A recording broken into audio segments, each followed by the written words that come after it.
Good afternoon, everybody. I'm here with County Executive Matt Meyer. He's the boss of Newcastle County. He has been serving for 3 years now, and Matt has, prior to this, worked in the private sector. He has had his own business. He's also served with distinction with our government. He has done a tour of Iraq that at least I know of. So he has experience both in the federal government, in the local government, and also in the private sector. And I also know that he likes to volunteer and teach mathematics to students who need help. I think there should be a great demand for him after his political career in teaching mathematics. It's in such a great demand, that field. But I'm happy to have him here. We are going to talk broadly about two things. One, about the state of Newcastle's preparedness with the unfortunate situation that we find ourselves, COVID-19, the spread, the infections of coronavirus, and I will also talk to him a little bit about his philosophy of governance and talk about things like good governance, etc. The purpose of this interview is twofold. One, I want to give our county some idea of where we are. I'm sure other media are also covering this issue, but I also want to use this as a pedagogical tool in classes at the University of Delaware, where I teach good governance as well as political ideologies. So, Matt, let's dive in right away. Can you give us an update on where Newcastle County stands with regards to the spread of infection of coronavirus and our preparedness? So why don't I, Dr. Khan, thank you for that intro and thank you for inviting me to speak to your class and to the world about these really important subjects on this really important day. County government, a lot of people who live in Newcastle County, who've lived in Newcastle County for a long time, don't even understand county government. So there's federal government, the president, senators, Congress people, the Supreme Court, the federal courts. There's state government, our governor, our state house, our state senate in Dover, our state court system. And in Newcastle County, we have a county executive directly elected and a county council, which is 13 individuals, 12 of them elected in districts and one council president elected countywide that effectively serves as a legislative body. Our responsibility to the people of the county is not to do everything. Things like education, things like public health, things like most roads, they're all handled by the state government. What we do is the county police. We police in unincorporated areas of Newcastle County. We're in charge of paramedics countywide, our 911 service. We have libraries, we have parks, we have a sewer system. We're in charge of land use, affordable housing. So it's important to know that the scope and the mandate of our government is limited. We don't do everything. That's particularly important in a time like this, when it's really important that people know who's in control and whose responsibility is, for example, getting testing kits out there on the street. Should we look to the president? Should we look to the governor? Should we look to the county executive? Should we look to the mayor? Should we look to our county council person? So I just want that jurisdictional aspect to be clear.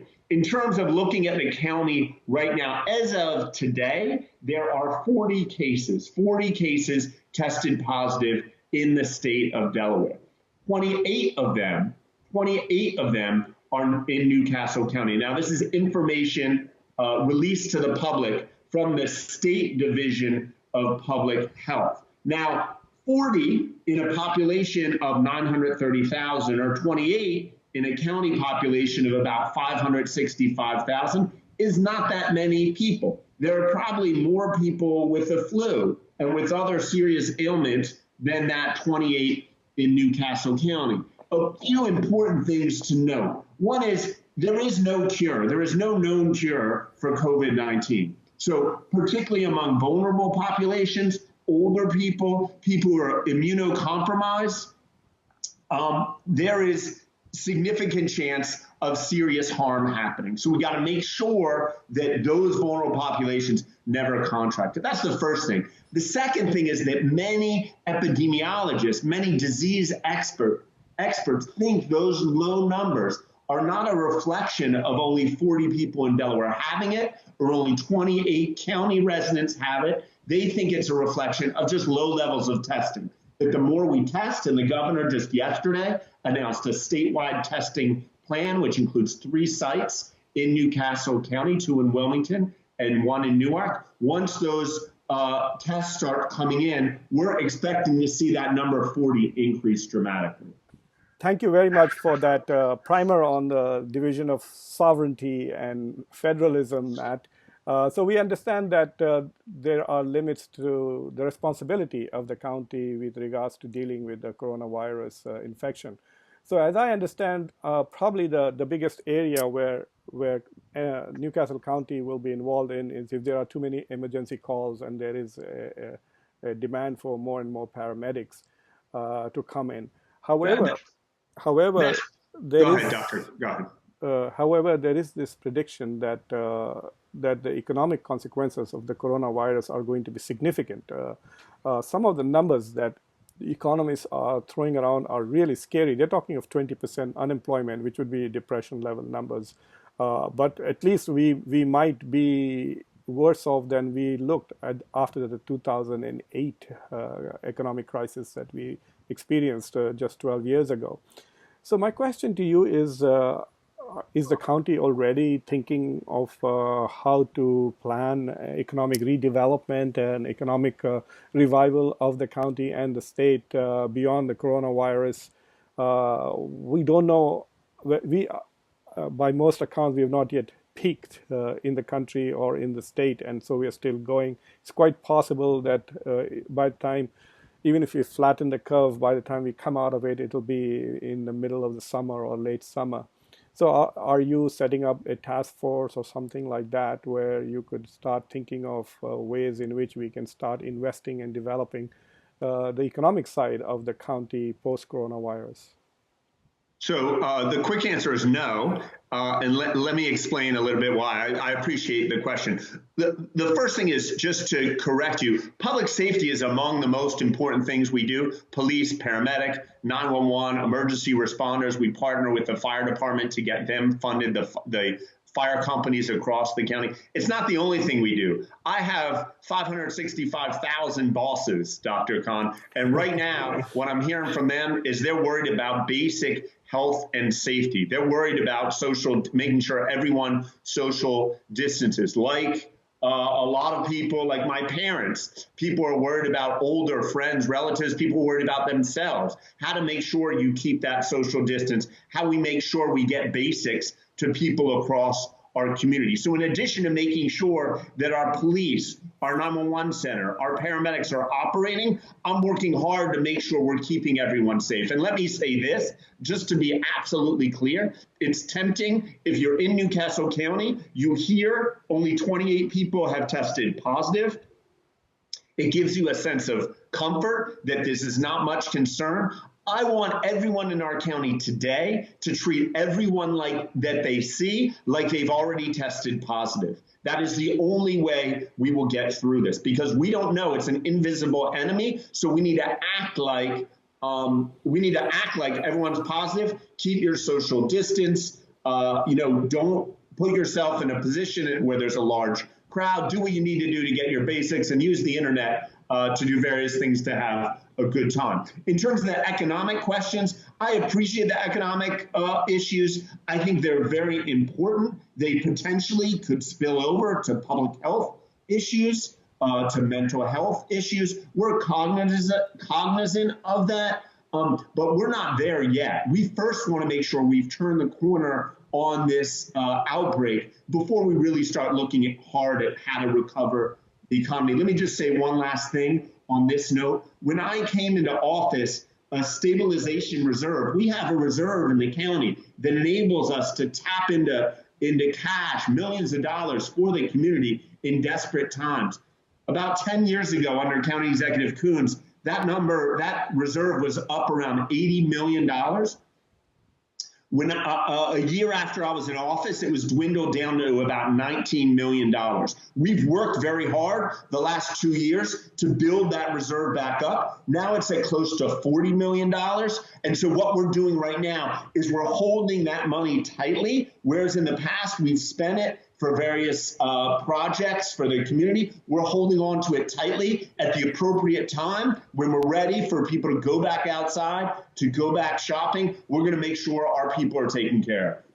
One of the things that I sense, and I could be completely wrong about this, is that there is not the level of cooperation between the University of Delaware and various government institutions in the state as perhaps we may want to see. So, for example, a lot of our professors do research on economic issues, on disaster management, etc. And perhaps this is perhaps a time for the state as well as the county and the cities to tap into the resources at the university.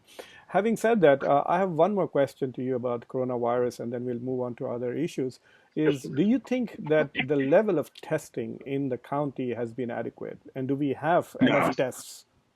No. Let me be clear. I don't think this is really a time for national division and for us to point fingers. We'll get to that. Once this thing is over, we can look back and say who did what and who was right, who was wrong. It's very clear that on a national level, we were totally unprepared for this. There are a lot of smart people who understand this, who look at this. In the Obama administration, he sent many infectious disease specialists to West Africa to make sure Ebola did not have a dramatic impact on the United States like coronavirus has. The administration in Washington did not do that in this case, and I think we're suffering the effects of it. The lack of testing is one thing.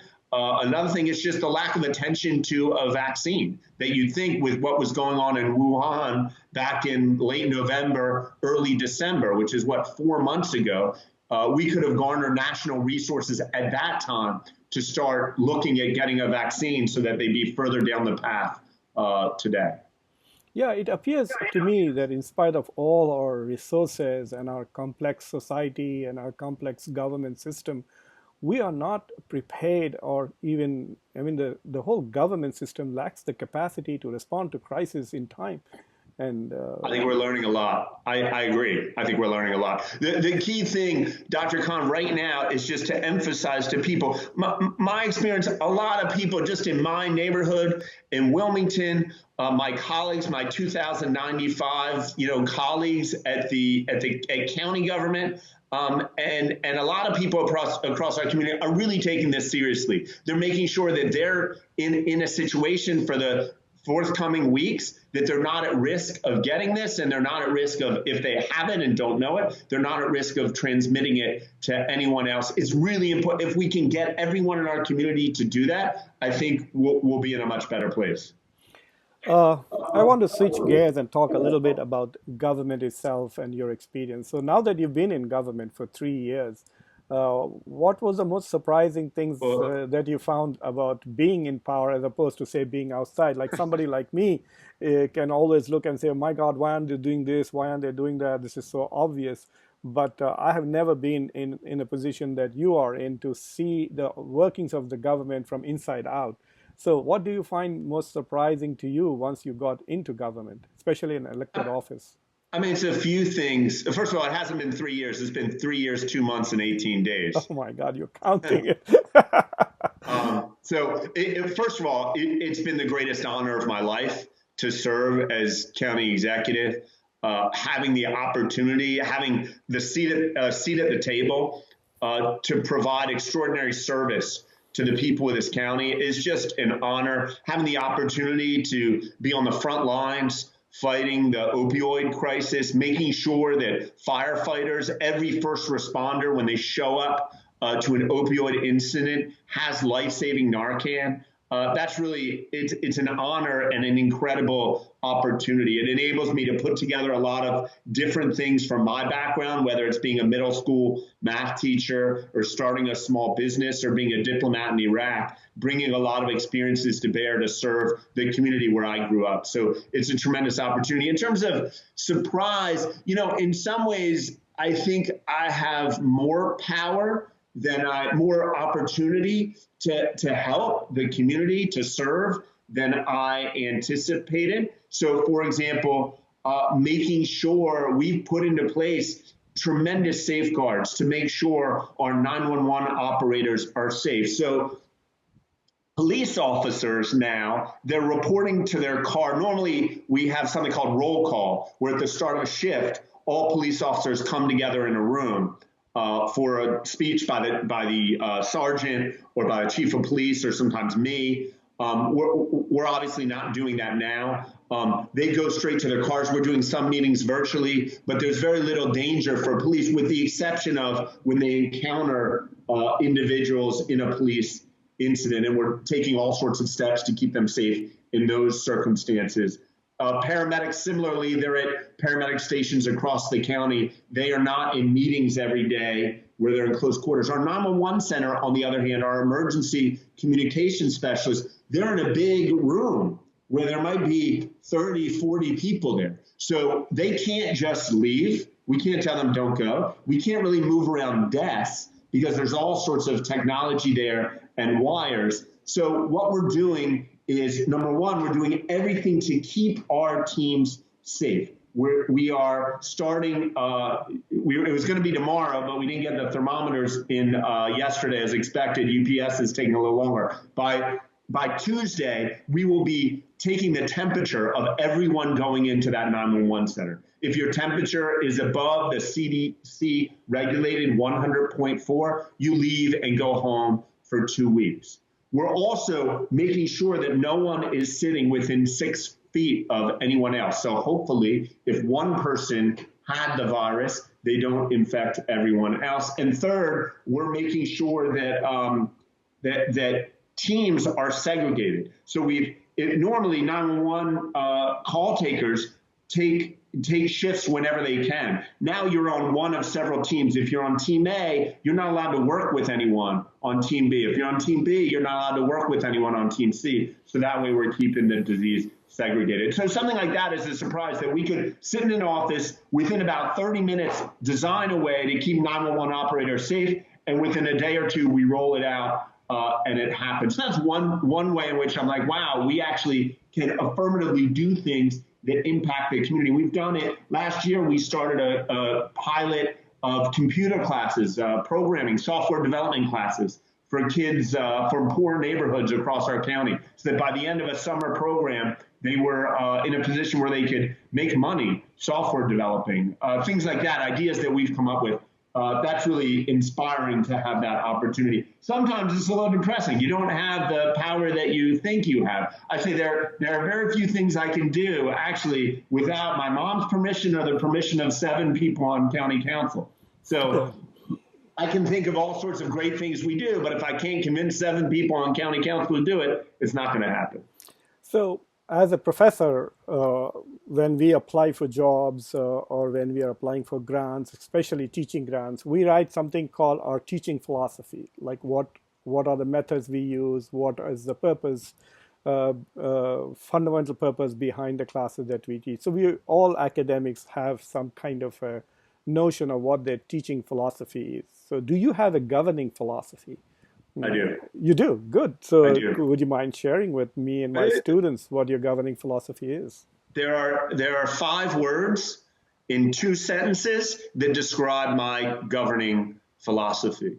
The first is you listen to lead. You listen to lead. And the second is you think big. I think no one has ever come into my office with an idea that I said was too big an idea. The problem of government, similar to the problem of business, quite frankly, similar to the problem of many classrooms, is that too many of us think too small.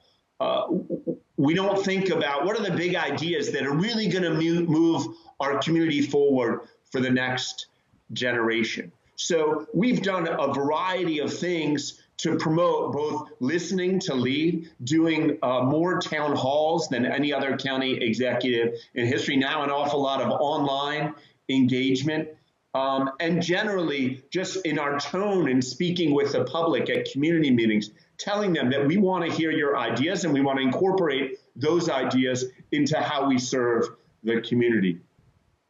In terms of thinking big, I give everyone who works for me on their first day a parable that came from my friend who took a national security course at the U.S. Army College or the U.S. War College in Washington, D.C. And the parable is this, that a lion can eat as many chipmunks as it wants. A A lion can eat it. Chipmunks are small. They can't outrun a lion. The problem is if you're a lion, you can catch a chipmunk alone and you can eat it, or sometimes chipmunks come in front of you and bug you, so you just eat it. But you eat chipmunks all day, you're going to go to bed hungry. What you need to do as a lion is you need to team with other lions and go after antelopes, go after the big things. It might take a lot of strategy and it might take time to catch that antelope. But once you catch that antelope, you eat well for days. So everyone working directly for me needs to give me no more than 3 antelopes that they expect to achieve in their time in county governance. For my chief of staff, her number 1 antelope has to do with reducing the number of delinquent vacant properties in New Castle County. When we came in for 10 years prior, the number of delinquent vacant properties kept increasing. So in New Castle County alone, unincorporated New Castle County, outside of our cities, there were over 1,300 delinquent vacant properties. As of 2 weeks ago, we have that down under 900. So through having an antelope that my chief of staff, every morning when she wakes up, yes, there are all sorts of chipmunks to worry about. There are all sorts of little issues that show up that we need to deal with. She's thinking about, how do I make sure by the time we're finished, we've taken these steps to actually move our community forward? Yeah, it's an interesting, it's called the Stag Hunt. It's game theory. Stag Hunt is the name of the game. I have an interesting question to you. One of the memes going out there in social media is that now that we have a crisis, everybody wants to be a socialist. Even President Trump is borrowing, Andrew Yang's ideas of trying to send money everywhere, and Biden wants to give everything free, and so on and so forth. So my question to you is that there is an interesting debate which kind of has sidelined by the current crisis about what is socialism. And so the question that I want to pose to you is that given where we are in America today, do we need more capitalism or do we need more socialism? But today we need more government. I mean, this is in times of crisis. You can't look to large companies. Dogfish Head, I love Dogfish Head, right? I think you've seen they've turned their beer factory into a sanitizer factory, and they can play a part in a solution. Supposedly GM and Chrysler, some of the big car companies, are playing a part. And I'm sure Google and Facebook are they provide tremendous resources in times of crisis. But in times of crisis, when it comes both to the economic tools, the finance system, printing money, basic things, and also basic public health and leadership, we look to our government institutions. That's what we're ultimately all about. Once things get better, right, which hopefully will be sooner rather than later, once we're beyond this crisis, I expect the private sector to once again take the lead. And for example, when restaurants and bars can't operate, right, that puts a tremendous number of people in a rough place where they can't pay their rent, they can't pay their mortgage. So private sector doesn't know how to handle it. So government needs to step in and say, okay, we need to provide a way of life for people. We need to make sure that the basics are taken care of. I think we know there's a lot of confidence that most, maybe close to all of what's happening is temporary, right? The government needs to step in. We may need to, there's talk now like Italy in certain places across the country. We need police and National Guard to literally police the streets, make sure people are not standing too close together to spread the virus. That's an extraordinary thing for government to do. It's an extraordinary restriction on freedom, which I think 99% of the American public in most circumstances would say that's ridiculous. I don't want my police and National Guard policing like that. Today, I would guess a good percentage, if not a majority, if not 90% of the American public would say, actually, that's a good idea to keep us safe. So I think in terms of, do we want more socialism? Do we want more capitalism? I think one thing we're learning in this, similar to 12 or 13 years ago during the economic crisis when the government took in and took unprecedented steps, I think during times of crisis, we do lean on government, and we do need government to do things that it wouldn't ordinarily do. One of the paradoxes of American society is this refrain that government cannot be trusted, and this assumption that the government is far less efficient and maybe even far less competent than the private sector. However, when we have this big crisis, I was so amused at the response of G.W. Bush after 9/11 that the biggest thing that he did was to create a new bureaucracy called the Department of Homeland Security. Yeah. And he did not privatize airport security, he created TSA to handle it. So apparently, everybody was okay in trusting the competence of the government with their lives. And seeing government as a response to one of the biggest security crises we have faced in our history. So, yet why is the culture so afraid and perceives the government as a necessary evil when in moments of crisis they turn to government so quickly? Well, Dr. Khan, it's important to note that unlike most countries, unlike maybe any country in the world, the founders of our country who wrote the Declaration of Independence, who wrote the Constitution, it was sort of a group of anti-government revolutionaries. Their biggest fear was government taking too much control. I mean, that's the reason there's the Second Amendment. Second Amendment, basically, if you read the language of it, basically says you have a right to keep guns in your house so that you can overthrow the government. That's pretty much what it says. And so there's the very basis, the foundation of our country, of our democracy, is a fear of government overreach, a demand of liberty that, at least at the time in the 18th century, was unheard of. And I think that ethos still runs sort of in the veins of many Americans. Now, during a time of crisis, you realize you have no choice. Like, do I fear the government? Sure. But do I fear the virus? Yeah, I fear the virus a lot more. So let me put my eggs in the government basket and see what the government can do. I also think of Winston Churchill, who you probably know said something like, democracy is the worst form of government except all the others. Yes. You know, government is the least efficient, worst thing except all the others. So in this circumstance, who are you going to turn to? We trust our government, and I can assure you, as the leader of our county government, we are doing everything possible to keep everyone safe, particularly the most vulnerable in society. And once we start turning the corner, we'll really look at how to get everybody on their feet economically. This is my second last question to you. You did talk about how public safety is one of the most important things you do as county executive. We are a bit so obsessed with the coronavirus and its implications that everything else has faded into the background. But what is your assessment of the rise of what is known as white nationalism? And is that a threat in our county, given the past history of this state? Is white nationalism a potential threat that your government is looking at in the short term or in the long term? We take it very seriously, and I think it is worse now than it has been in a long time. I think, quite frankly, what's happening is that there are new technologies that enable us to get news and information from sources we never got them before. It's, in a way, it's good. It's kind of neat that everybody, if you have one of these things, right? When I was a kid, right, this Dr. Khan was plugged into a wall. It was called a telephone. Yeah. Now, really, this is a megaphone. It's a megaphone for all sorts of messages. I just actually put on Facebook about an hour ago that one thing that's happening right now with everyone, I mean, not everyone, but many people across our world locked inside, is they're using these tools. They're using these tools for positive, for good, to bring people together like never before. I saw that there are all sorts of top-line artists.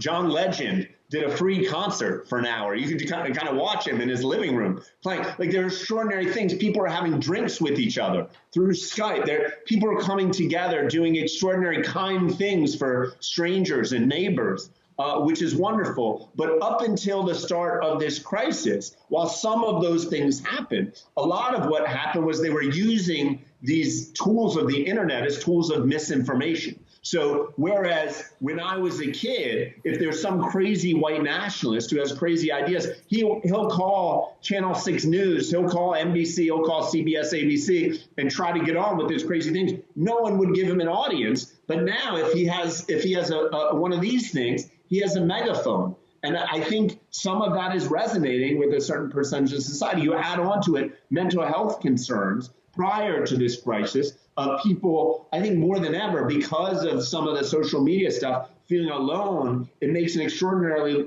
large number of people susceptible to hateful craziness. What we're doing in the county is, number one, we're deploying technology in community facilities to protect mosques, synagogues, churches, schools, any community center, things that are public buildings that are potentially vulnerable to the craziness, to have technology to immediately alert and communicate with first responders. So that's one thing. Another thing, probably as important or more importantly, is just using a language of inclusiveness. One of the first things I did coming into office is I signed something called a Safe and Inclusive Communities Executive Order, which said this is a safe and inclusive place. We don't care where you came from. We don't care your gender, the color of your skin, the religion you practice. We want you to come here. We want you to do business here. I want you to start a business. If you have some great innovative idea, I want you to come to Newcastle County. Even if you don't, if you're going to be a customer, come here, participate in this beautiful American society right here in Delaware.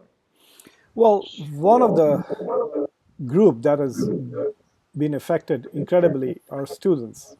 Their semester is more or less disrupted in a significant way. They've all gone home. University of Delaware, even for faculty and staff, is physically closed until mid-April. And we are going to be teaching online starting the 27th of March. So for students, especially those who are graduating this year, and who are suddenly confronted with a very bleak future, there may not be many jobs for them once they graduate. So do you have a message for our young ones? I do. First of all, what's happening is terrible, right? It's terrible. And to the students, my heart goes out to every student, particularly those who are graduating this spring into such an uncertain future, who might graduate without a graduation, right? It's terrible. It's awful. But compared to the alternative, 1 million people dying in our society, 2 million people dying of this virus, the virus transforming society as we know it for years to come, I think the cost is worth it, quite frankly. The cost is worth it. My pledge to you, to all of the students out there, to all the faculty, staff, anyone in our community who has concern, is that we will continue working hard for you to make sure that there is a future for you. I am optimistic that there will be better days. I'm optimistic that this is a short-term thing, that months from now, not years from now, but months from now, I am confident we will look back and say we did the hard things we had to do for the short term, and now we're over this and we're looking forward into a bright future, knowing that when we work together, when we put aside our differences, we can accomplish or overcome just about anything. Let me add one more thing, and that is, this is particularly interesting for students because by and large, unless you're a student with some compromised, immune system, unless you have some sort of immunodeficiency, the evidence is that for the overwhelming majority of students, this is not much more than the flu, right? So what I want to emphasize to students is that this is your opportunity to stand up and say, students have done amazing work in our country's history, and in fact, in the world history, leading society, leading our civil rights movement, quite frankly, leading the Feel the Burn movement. Students were in the lead, students like those you teach at University of Delaware, and that's a wonderful thing. Now's the chance for you to lead and say that your parents' generation and your grandparents' generation matters. Those who are most vulnerable, they matter. And because of that, we're all going to make a little bit of a sacrifice in the coming weeks and months to make sure we're not spreading this horrific virus, to make sure we're taking care of the most vulnerable among us, even though if the most vulnerable is not me and not you. We're going to do what we can to take care of those so that we as a community can move beyond this. County Executive Matt Meyer, thank you very much for taking so much time out and talking to me. As usual, you were both informative and inspiring. And I wish you best with the tough job that you are doing. And if there's anything that I can do for you from home, please let me know. Thank you. And thank you so much, Dr. Khan, for the positive, inclusive voice that you've always had as a professor, your extraordinary books, and your leadership. I will never forget that one of my last public events before the crisis set in was seeing an extraordinary presentation by Peter Bonner. So thank you for that. You're welcome. Thank you.